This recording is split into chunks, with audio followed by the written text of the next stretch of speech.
My name is AK. I've always wanted to share my story here, but nothing truly scary ever happened to me until a few days ago. It was during my university break. I'd come home to rest for a week. The first 4 days were fine, but on the 5th day, I heard whispering. It wasn't a hallucination. It was clear, real, right there.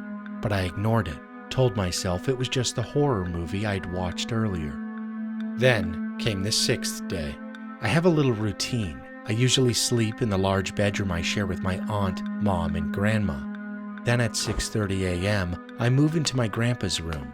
He was always awake by then, out on the terrace getting fresh air, and his room is much cooler, easier to sleep in. But this time, I woke up at 3 a.m.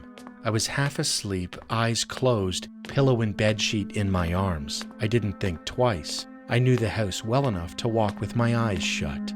I opened the door to my grandpa's room, and when I opened my eyes, my heart stopped. Grandpa was sitting upright on the bed, just staring at me, cold, empty eyes. I froze.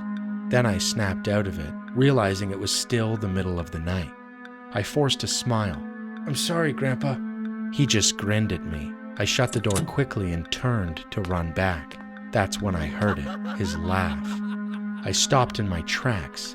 The sound was so strange, so wrong. I opened the door just a crack, and he was already there, looking straight at me through the gap, still laughing. Fear washed over me. I ran back to Grandma's room, but when I opened the door, my aunt, my mother, and my grandmother were sitting there, all three, staring at me. Then my mother started laughing, and my grandmother joined, and then my aunt. The sound was deafening, wrong, twisted. I stood frozen as they laughed harder and harder, until suddenly, without realizing it, I started laughing too. It hurt, my side ached, I couldn't breathe. I fell to my knees, clutching my stomach, gasping for air, still laughing. The laughter wouldn't stop, and then everything went black. When I opened my eyes, I was in the hospital. My family gathered around me. My mother burst into tears the moment she saw me awake. She kissed my forehead over and over, whispering that the prayers had worked. I asked her what had happened. She told me, "That morning I stood up out of bed. My body arched backwards, my hands clawed through the air. I was on my tiptoes, my mouth wide open, and tears pouring down my face. And then I collapsed. As the doctor called my mother away, my grandmother and aunt followed her, and suddenly it was just me and my grandpa. He leaned down, gave me the warmest smile he'd ever given me, and whispered, "Did you laugh your heart out, little darling?" My grandma is the kindest person I know, and I wanted to share a few stories she told me. We're from England. She used to be a nurse, so of course she's seen quite a few dead bodies. She once mentioned how awful some of the victims of gang violence were in London. Car crashes, though, she said they were sometimes even worse. She was a very tough woman. There was always one strange thing about her house. She said her dog refused to go upstairs because of one particular room. That room always felt cold. We found out why from a neighbor who casually mentioned that a woman had died in that very room years ago. My grandma always had weird things happening around her. One night, my grandma was working late at the hospital with a few doctors. She was alone in one of the wings when she heard the sound of a cane tapping slowly down the hallway. She didn't think much of it at first. There had been an elderly woman staying there for a long time who always banged her cane when she walked. But then she remembered something. That woman had passed away earlier that week. Still, the sound continued. Tap, tap, tap. She turned the hallway lights on. Nothing. No one was there. At first, she told herself it must have been the pipes, or maybe the old building settling. But the same sound came back the next few nights. Always at the same time. Always the same steady tapping. Eventually, she came to believe that the woman's spirit was still walking the halls of the hospital. But here's the story that I could never get over. The day my mom was born, My Nana brought her to the hospital to show her coworkers the baby. When she arrived, one of the doctors waved her over and offered us parking spot right next to the entrance. She was grateful. It saved her a walk with a newborn in her arms. She parked and went inside. Just moments later, she heard a loud, sickening thud from outside, followed by screaming. She ran out, and what she saw chilled her. A man had fallen from one of the hospital's upper floor windows. He landed directly on the car parked where she usually would have parked. It was the car of the doctor who gave her his spot.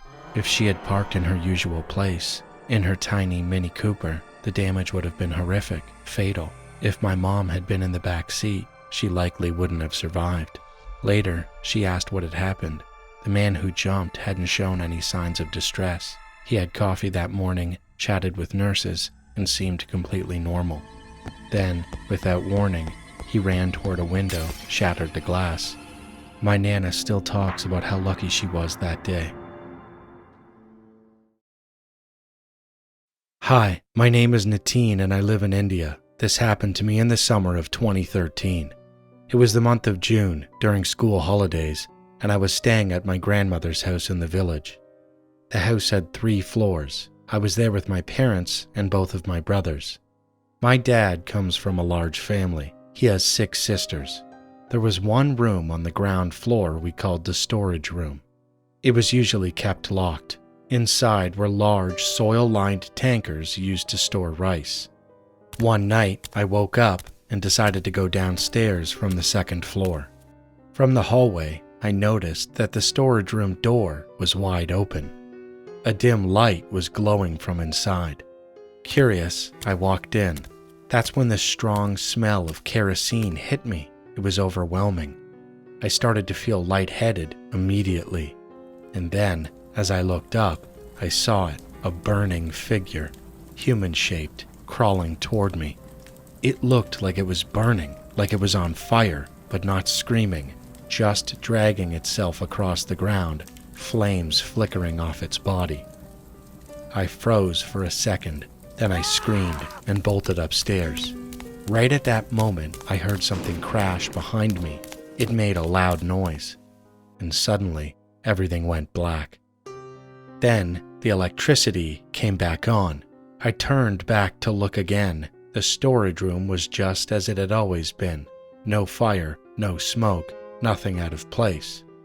I told no one. I tried to forget what happened, and I did for a long time.